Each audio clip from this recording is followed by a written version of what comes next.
Patron, take them away.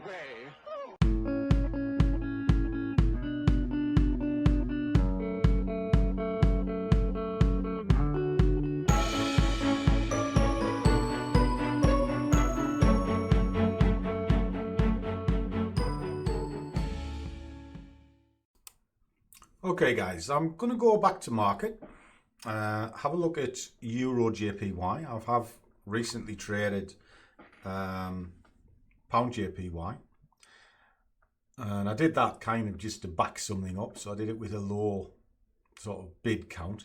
With this one, well, we're looking at a relatively quick trade, so we can actually stack up the trade a little bit. So give me a second while I just switch everything on. Boom, boom, boom. Flick this over. As you can see, I've just done a breakdown for them so they can see the exact trade read, which is here. Switch that off. This is the trade I'm going to do. I've done the full breakdown for them. Put the bias in, just like so. And it's telling me to sell it. It's a B trade. 10 pips is the reasonable target. Okay, so we'll just get rid of that. We're about ready to go straight into market. In fact, what I need to do is figure out whether or not I've got 10 pips to go into level. I actually need to fire into this now. So we'll do that. Okay. Right, so that's fired in. Now I'm going to actually stack this up as well.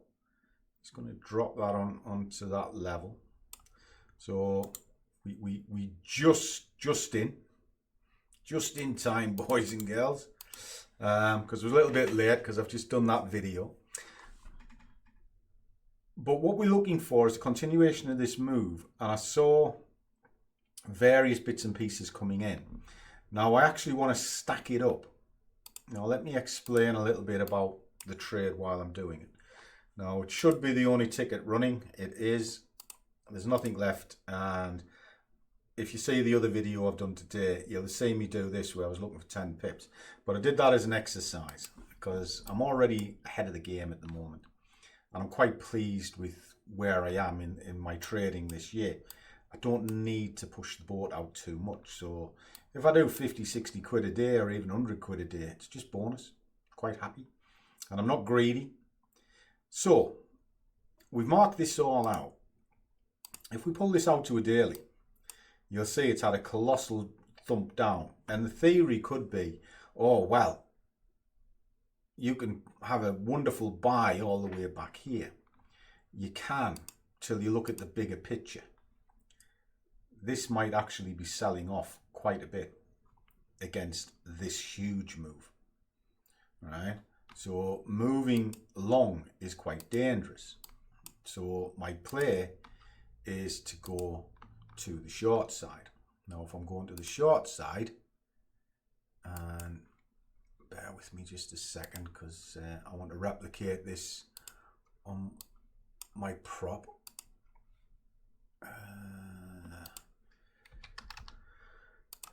There we go, sorted. Sorry, because what I do here, I replicate in prop. Now I've done okay with prop this morning.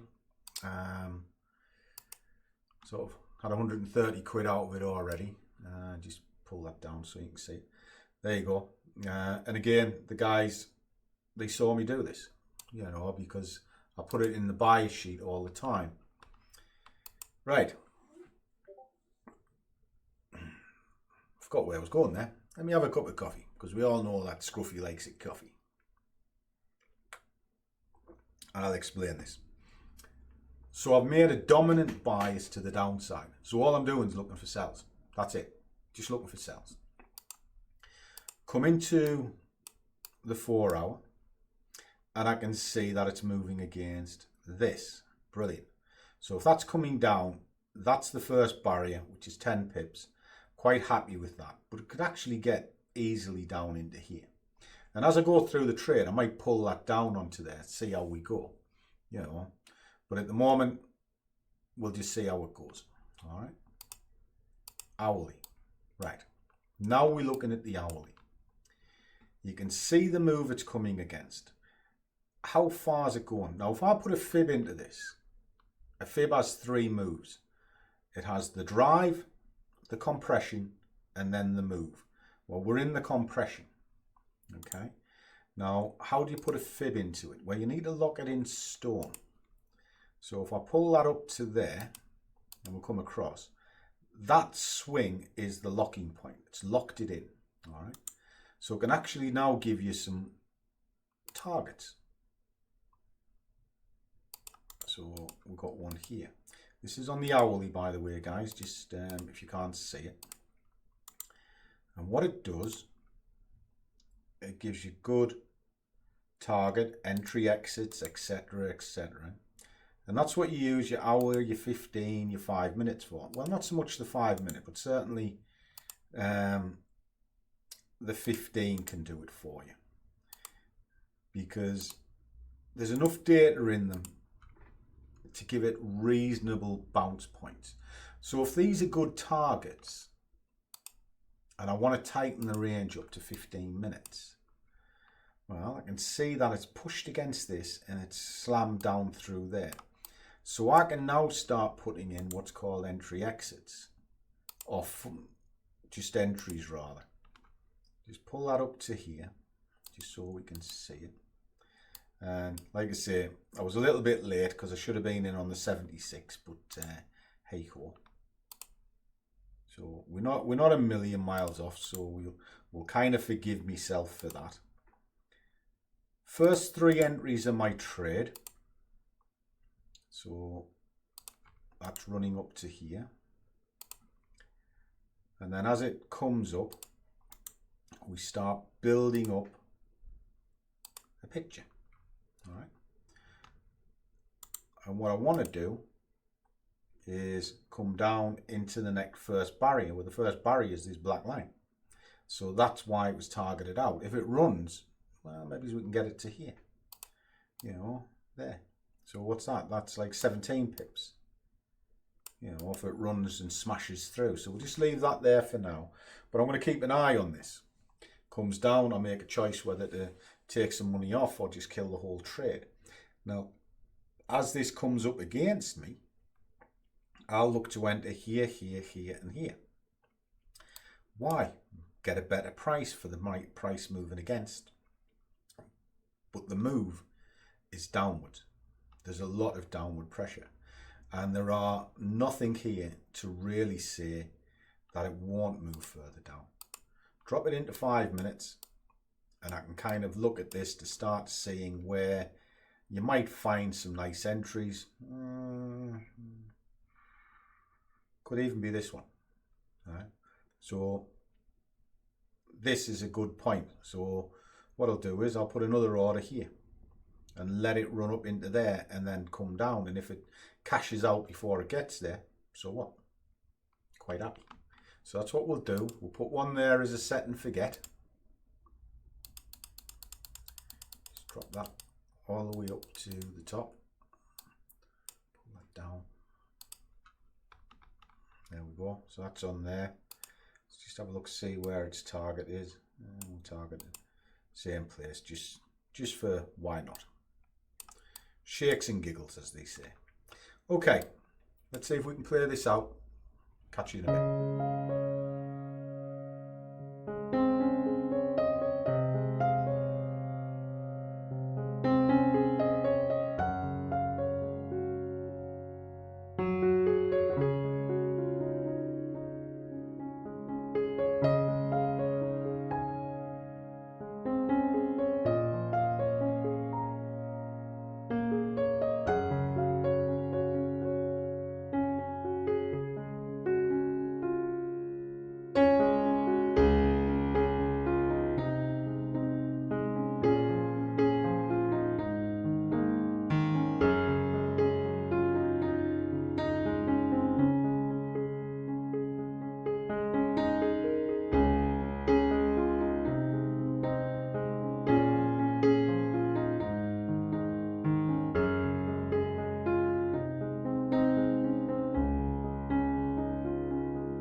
Okay guys, I need the camera because I've got to do a bit of work. I do the odd one-to-one, teach people how to trade, etc. And that's what I'm going to be doing in the next 10 minutes. So I'm going to be out of it for the next couple of hours. So what's going on here, and I'll come back to it. You're not going to miss much, but I'll come back and show you. There is a news announcement in about 40 minutes, half an hour. It won't do a great deal to this, so I'm not that fussed about that. But I may well kill this one off. I added this one in because what I was requested by one of the guys was to look at multiple items. So what I did was, I do have a kind of a set basket, if you like, of things that I look at. And this is it. Now you'll see pound JP has dropped off. That's very simple. I've finished with the trade. I've done it for the day. And this basket here, they're the majors. It's this lot. Look at them every day. Keep an eye on it. The two that were good were these two, but I went through the whole lot and it pulled out cable as a sell. So I thought, well, why not? I'll drop a trade in and do it. But while I was doing it on here, I thought it's only fair that you kind of see them both running together, because I like to keep it as open as I can. So I've only got one position on it. It's 25 quid. Doesn't sound a lot, but it's 25 quid more than I had. And when you're watching any YouTuber, whether it's me, whoever, always look to see what they're doing. I don't use rollback charts. This is running now. So it doesn't matter whether you think that it's going to pull in 500 or 600 quid or 5 quid.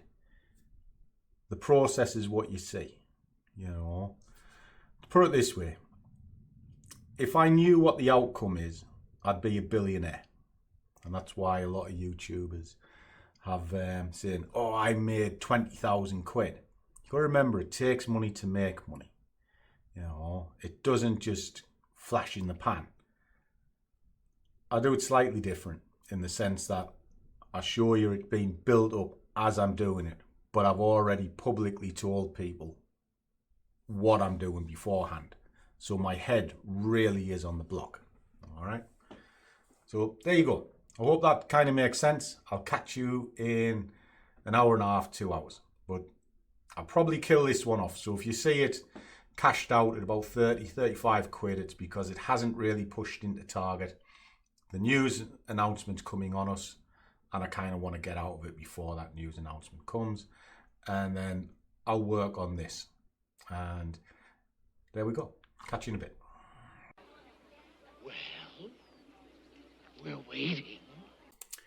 Okay, guys, I'm back. So was the Wild Wonder. Enjoy yourself? I have. Oh, God. She's been down to the beauty parlour getting her eyebrows, nails. No, I didn't actually. Where did they? They were too busy. I couldn't get fitted in. Oh, devastated, were you? I am. So where the fuck have you been for 2 hours? I did a bit something. Oh, Jesus Christ. Cheer myself up. Welcome to my world. Bankrupted yet again. Hold on, where's the coffee? So you've been out, you've rattled the credit card senseless. You didn't even make me a cup of coffee. You were busy? Well, I'll have to be even busier considering... Oh, it was when I went out this morning. Oh, God, here we go. I'm busy, I'll be talking, so don't come in and interrupt. Well, it doesn't stop you any other day. Jesus H. Christ. Sorry, boys and girls, having a bit of a domestic game. Wait, not really, I've already spent it. Not really, you've already spent it. Brilliant. Right, well, let's see how well we've done. Prior to going off into the meeting, little salute to Jeremy there. It was really good catching up with your kid. I did kill this off prior to it going into the news announcement. And I did it because it could have gone either way. I didn't want to be involved in it. However, this did pretty much what I wanted it to do. Shot up, picked some orders up, and then came screaming back down again, as in the plan. So nothing's running. I've deleted my tickets, and boom, shanga. I don't think that's too bad for day's work. There you go. I do this over and over all the time. And if I pull down into the prop, what you see me do, I followed it in there as well. So I'm quite happy. I've currently got another trade running in at the moment, which is the Aussie, Australian dollar. It's running in profit, and it'll be in a TP in maybe about 10 minutes, half an hour at best. So I'm quite happy. I'm quite pleased with what's going on. So what's the moral of the story? Well, one, I'm backing up what I said I would do with the guys anyway. Two, I'm obviously paying a bloody credit card off. Christ almighty. It's not my credit card. Paying my credit card off that she's raped to death. Call me daft, not stupid. Oh, you got that one right. Jesus Christ. The moral is it's all planned. And if you get the direction right, it'll forgive a bad entry. It really will. But the way it's road mapped will give you those entries and extra entries. All well and good. I had a comment. There was a guy. It was a good comment, really. He's like saying my entry of a chart is terrible, but my money management and the way I manage the trade is excellent. You're right, but what you got to remember is when you see me enter, it's down on a 5-minute chart, but the idea came from an hourly candle. So on an hour's chart, the entries don't look that bad. They're actually quite bunched together, but in 5 minutes, they're quite far apart. But you're right. I often get in too early. I've got an itchy trigger finger. But I know that. And because I know that, I journal it. I put in measures to help me. And those measures are, I go in small and I'll build a position up and then let it cascade back down again. Now that pays me incredibly well by building positions. And there's the argument, and I've had it, where, well, what if it runs for you? You haven't got your full position in. So what? It just meant I nailed it. But 70% of the time, 80% of the time, I don't nail it. I get in too early.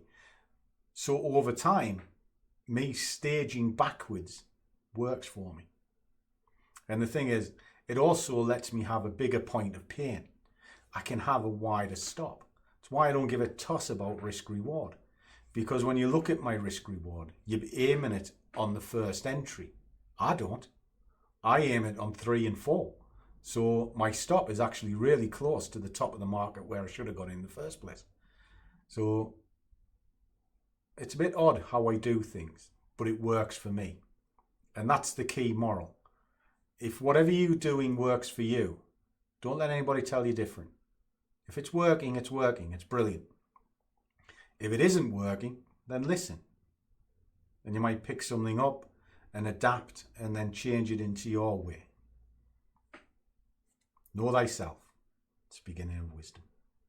So as always, guys, trade well, keep your risk managed, but above all, do what you love, and the money will follow. See you all in the next one.